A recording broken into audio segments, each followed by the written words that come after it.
Hello दोस्तों, sorry video बहुत दिनों बाद आ रही है पर अब से रेगुलर वीडियोस आएगी। तो आज की वीडियो में मैं एक्सप्लेन करने वाला हूँ hidden love can't be concealed के चैप्टर 8 और 9 को। और अगर आपने पहले के चैप्टर्स नहीं देखे हैं तो डिस्क्रिप्शन में प्लेलिस्ट की लिंक है, वहां से देख सकते हो। और अगर आप इस चैनल पे नए हो तो चैनल को सब्सक्राइब करो और वीडियो पसंद आए तो वीडियो को लाइक। तो चैप्टर 8 की शुरुआत में हम सांची को देखते हैं जो उसके घर में फ्रिज से स्ट्रॉबेरी निकाल के टीवी देखते हुए खा रही थी। तभी एक कॉल आती है जिसमें उसके पापा उसे बोलते हैं आज वो लेट हो जाएंगे, तो क्या तुम चावल बना लोगी। वो हाँ बोल के फोन रख देती है। तभी उसका भाई यानी सांग्यान हॉस्टल से घर आता है तो सांची उसे बोलती है मॉम ने तुम्हें बर्तन धोने और चावल बनाने के लिए कहा है। जिस पर सांग्यान बोलता है मैंने तो मॉम को बताया ही नहीं कि मैं ड्रैगन बोट फेस्टिवल के लिए घर आ रहा हूँ, तो वो मुझे कैसे बोल सकती है। जिस पर सांची कहती है तुम खुद कॉल करके पूछ लो। और उसका भाई उससे स्ट्रॉबेरीज छुड़ा के खुद खाने लगता है, जिससे सांची को बहुत ज्यादा गुस्सा आता है और दोनों लड़ाई करने लगते हैं। तभी सांग्यान का कॉल आता है और सांची उससे स्ट्रॉबेरीज वापस लेके भाग जाती है। सांग्यान कॉल पिक करता है जिसमें वो उसके दोस्त को बोलता है कि वो हॉलीडेज के लिए घर आ गया है तो चाबी के लिए दुआन से पूछे, क्योंकि वो घर नहीं गया है। दुआन का नाम सुनते ही सांची के हाथ से स्ट्रॉबेरीज नीचे गिर जाती है। ये देख के सांग्यान कहता है तुम ये कार्टून देख के इतना इमोशनल क्यों हो गई। जिस पर वो कहती है नहीं मैं कार्टून नहीं देख रही हूँ। फिर वो स्ट्रॉबेरीज उठाते उठाते सोचती है वान फेस्टिवल के लिए घर नहीं गया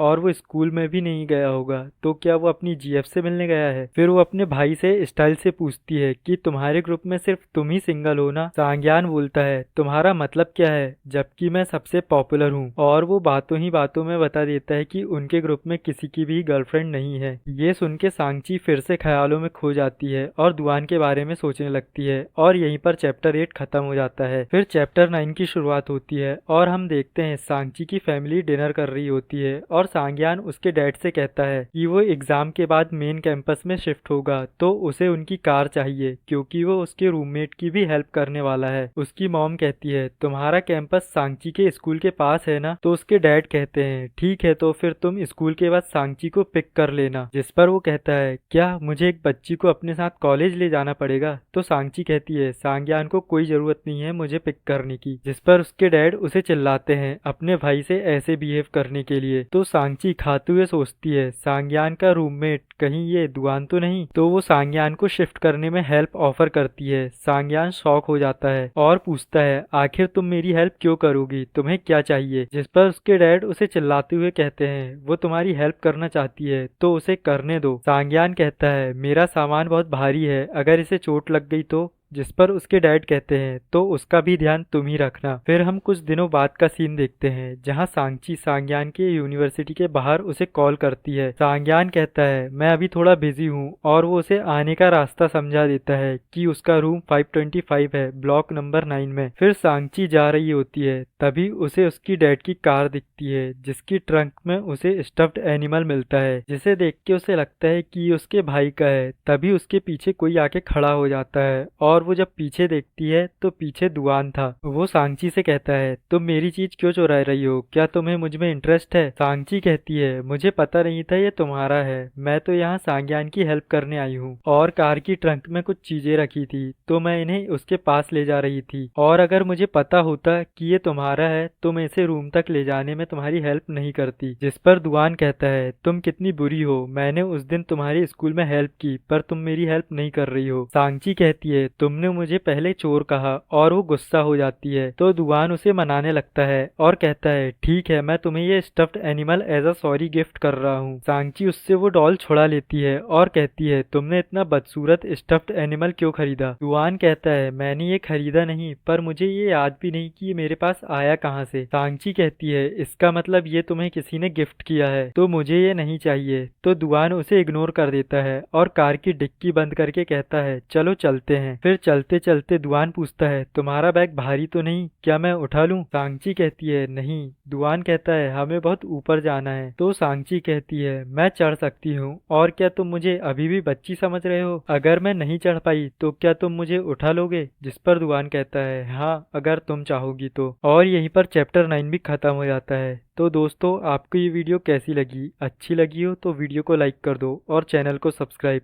थैंक्स फॉर वॉचिंग।